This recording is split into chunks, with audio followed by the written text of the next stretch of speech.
My instant reaction is, oh, how quickly they forget. Right? How quickly they forget. As the Pope would say, no Clark, no spark. Caitlin Clark is now 2 years removed from women's college basketball. Out of sight, out of mind, women's college basketball now is. Never existed. For the casual fan. We are back to those levels of not caring about women's college basketball. Folks, I didn't care about women's college basketball until I heard of Caitlin Clark. Guilty as charged. And I didn't care. ESPN didn't care. Fox Sports didn't care. Independent media didn't care. Random podcasters didn't care. They just didn't care. The scene was stark, almost cinematic in its quiet indictment. Cori Close, head coach of the UCLA women's basketball team, stood in a nearly empty media room after coaching the only ranked women's matchup of the entire day. Rows of vacant chairs stretched before her. Only one reporter had shown up to ask questions. One. For most coaches, this might have been a minor frustration, brushed aside with a perfunctory press conference before moving on to the next game. But Close refused to let the moment pass unremarked. Instead, she turned the spotlight directly onto the sports media apparatus itself, voicing what many had observed but few had said aloud since Caitlin Clark departed for the WNBA. My instant reaction is, oh, how quickly they forget, Close said, her words carrying a mix of weariness and defiance. Right, how quickly they forget. As the Pope would say, no Clark, no spark. We are back to those levels of not caring about women's college basketball. She continued, implicating herself in the broader cultural shift. Folks, I didn't care about women's college basketball until I heard of Caitlin Clark, guilty as charged. And I didn't care. ESPN didn't care. Fox Sports didn't care. Independent media didn't care. Random podcasters didn't care. They just didn't care. In that moment, Close articulated the uncomfortable truth that had been simmering beneath 2 years of unprecedented hype. The Caitlin Clark era wasn't necessarily evidence of women's basketball achieving permanent mainstream status. It was evidence of what happens when a generational talent captures the cultural imagination and what happens when that talent moves on. The timeline tells the story with brutal clarity. Just months earlier, during Clark's senior season at Iowa in 2024, the women's game dominated sports discourse. ESPN dedicated full segments to breaking down her shooting form. Fox Sports ran daily features tracking her assault on the scoring record. Podcasters who had never covered women's sports suddenly spoke with the authority of longtime insiders. Iowa's regular season games, College football playoff, there's hockey, and there's what's that other league? Oh yeah, the NFL is taking, there's some other things that media would rather do.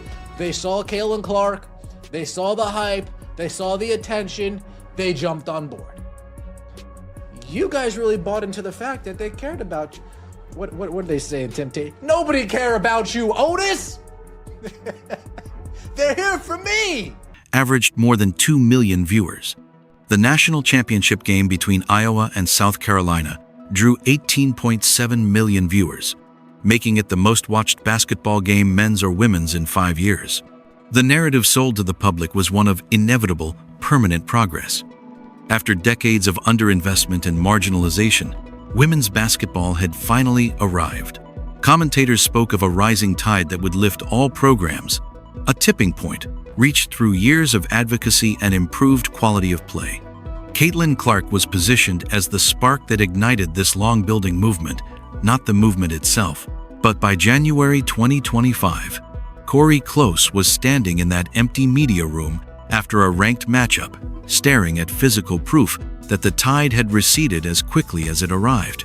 The excuses came quickly when questioned the college football playoff, NFL playoffs, NHL games. But as Close rightly noted, those competing interests existed during Clark's record-breaking run too. The NFL still dominated Sundays in 2024. College football still owned Saturdays. Yet somehow, women's basketball broke through anyway. The difference wasn't the competition. The difference was Caitlin Clark. To understand the scale of the Clark phenomenon and the subsequent contraction, we must examine the numbers with clear-eyed honesty. In 2022, before Clark's breakout junior season, the average women's college basketball game drew roughly 400,000 viewers. The audience consisted primarily of die-hard fans, alumni, and families with personal connections to the programs. Mainstream sports media coverage was minimal, often relegated to token segments during March Madness. During Clark's senior season in 2024, Iowa's regular season games averaged between 2 and 3 million viewers, a staggering 600% increase.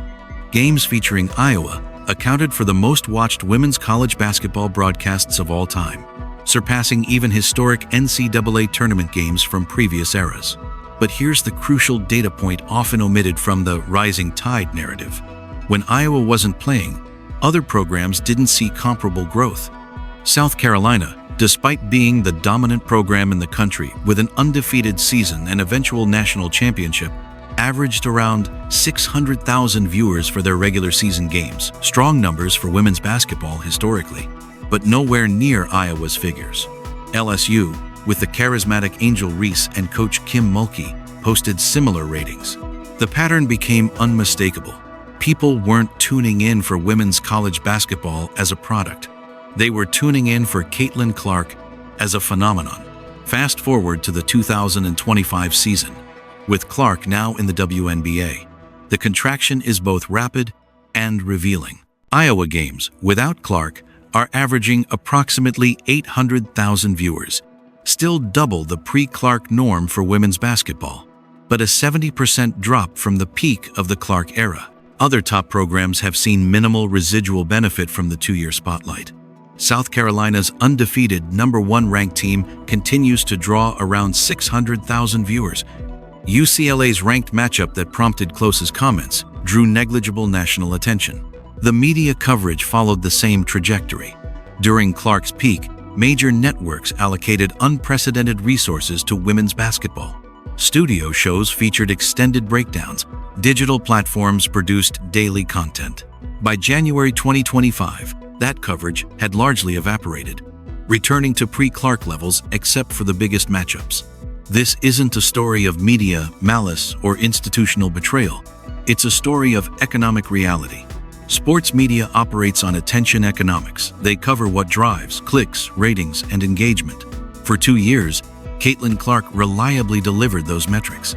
Without her, the calculus changes. The pattern repeated itself in the Yikes. This logo, let's get to it. This logo, to me, is proof that Nike just doesn't care. This is the logo that you get when you just don't want to put in any effort, you don't want to think at all, you don't want to put in any brain power. This is what the kids would call slop. Slop. Paige Beckers, Paige Bucket. This literally looks like a bucket. Well, like a sand bucket. This looks like you go to Home Depot, you go to the garbage section, they got those silver Barons bucket. It looks like one of those. This looks like a tin garbage can for her logo. Oh, goodness. Professional ranks, revealing the same uncomfortable truth. When Caitlin Clark entered the WNBA in 2024, she immediately transformed the league's economic reality. The Indiana Fever, who drafted Clark first overall, averaged approximately 1.2 million viewers per game, the highest regular season numbers in WNBA history. Road games became sellouts. Merchandise sales shattered records. The league secured a landmark media rights deal worth around $200 million annually, starting in 2026, a quadrupling of its previous agreement negotiated at the height of Clark Mania. But again, the rising tide proved selective. The Las Vegas Aces, featuring two-time MVP Aja Wilson and coming off back-to-back championships, averaged roughly 600,000 viewers, respectable numbers, but half of Indiana's figures. The New York Liberty, playing in the nation's largest media market, with a super team featuring Breanna Stewart, Yonkel Jones, and Sabrina Ionescu, averaged about 550,000. Other teams saw minimal bumps. The WNBA found itself in a paradoxical position. It had a transformational star who was dramatically expanding the league's reach, but that expansion remained tethered almost exclusively to her presence. The challenge became how to convert Clark's singular appeal into sustained growth for the entire league. Early returns suggest this conversion is proving difficult.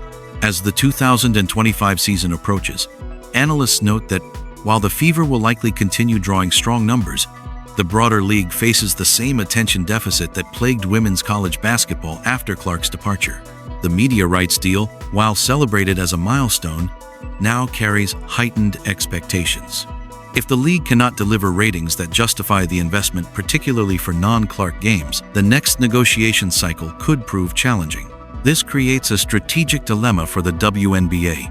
Do they lean fully into Clark's stardom, positioning her as the face of the league in a way that risks overshadowing other talent, or do they attempt to distribute attention more evenly across teams and players, potentially diluting the very star power that drove recent growth? The same patterns manifest in branding and new league formation. Nike's signature logo for Paige Bueckers, literally a paint bucket, speaks volumes about corporate commitment levels. Unlike the iconic silhouettes for Michael Jordan or LeBron James, or even more thoughtful designs for other athletes, the bucket logo suggests minimal creative investment, signaling that corporations remain unconvinced about the marketability of women's basketball stars beyond exceptional cases like Clark. Similarly, the unrivaled 3-on-3 league launching in January 2025 faces immediate challenges. Despite $30 million in funding and six-figure player contracts, the league lacks the very stars who drove recent interest. No Clark, no Ionescu, no Aja Wilson, no Angel Reese. Without these attention drivers, the league has generated minimal buzz ahead of its launch, demonstrating that interest in women's basketball formats doesn't automatically translate without star power. These examples collectively underscore a fundamental reality. Women's basketball isn't experiencing linear, permanent growth. It experienced a Caitlin Clark-sized anomaly. This isn't to diminish the athletes or the quality of play. South Carolina's dominance, LSU's talent, UConn's legacy, and emerging stars like Juju Watkins represent exceptional basketball. But sports history teaches us that quality alone doesn't guarantee mainstream attention. The NBA languished in relative obscurity until Magic Johnson and Larry Bird's rivalry captured the nation's imagination. Golf surged during Tiger Woods' prime and contracted during his absences. Tennis ratings rise and fall with star power. Women's basketball is subject to the same rules of sports. I think that you have to have a broader view of growing the game if you're going to really appreciate it, as you referred to. The reality is, Caitlin Clark has risen a level of fan base that has broadened it, has deepened it, that we are all benefiting from. Close said per a December 9th Instagram post from Stephen Smith's show. Let's build each other up. I think there's such a thing in that case. There's no bad publicity or exposure. No bad publicity. I mean, if you guys aren't mad at the bad publicity, then I'll cover you. I can't say I'd be too fake. Entertainment. What made Clark unique wasn't just her skill, it was her combination of unprecedented shooting range, visible passion, record-chasing narrative, and cultural timing that made her must-see television, even for casual sports fans. So where does women's basketball go from here? First, the industry must stop pretending. The narrative of parity with men's basketball and mainstream appeal does the sport no favors. It creates unrealistic expectations and sets up players, coaches, and fans for inevitable frustration when those expectations aren't met. Honesty about where the sport actually stands stronger than before Clark, but not permanently transformed, allows for smarter strategy. Second, investment must focus on identifying and nurturing the next potential transcendent star. Juju Watkins at USC possesses that potential with her scoring prowess and Los Angeles market. Hannah Hidalgo at Notre Dame shows flashes of similar appeal. But raw talent isn't enough. These players need the narrative building, marketing support, and consistent platform that allows star power to develop organically. Third, the sport must build sustainable structures that don't depend on once-in-a-generation talents. The WNBA's new media deal provides financial stability to develop players and market the league. The NCAA's increasing visibility for women's tournaments creates more opportunities for stars to emerge. But these structures must be built with the understanding that growth will be incremental, with occasional spikes when special talents emerge. Finally, there must be acceptance that star-driven growth isn't a flaw, it's the blueprint for every successful sport. Instead of resenting Clark's singular impact, the industry should study it. What made her connect? How did her narrative develop? What platforms amplified her reach? These lessons can be applied to future players. Cori Close's empty media room isn't an indictment of women's basketball. It's a reflection of sports reality. For 2 years, Caitlin Clark did what only transcendent athletes can do. She made people care about something they had previously ignored. She didn't open a door that stayed open, she was the door. And when she walked through to the next stage of her career, that door closed behind her. This doesn't mean women's basketball is back to square one. The Clark era created new fans, generated unprecedented investment, and raised the sport's profile permanently. But it didn't create a self-sustaining mainstream product overnight. That was always an unrealistic expectation. The path forward requires clear-eyed assessment, strategic patience, and the recognition that building lasting relevance takes time. The next Caitlin Clark will come another athlete with rare talent, charisma, and timing. When she does, the spotlight will return. Until then, the work continues, developing players, telling stories, building structures, and serving the dedicated fans who have always been there. The empty chairs in that UCLA media room ask a difficult question. What happens after the phenomenon passes? For women's basketball, the answer is being written now, not in headlines or hype cycles, but in the steady work of building something that lasts.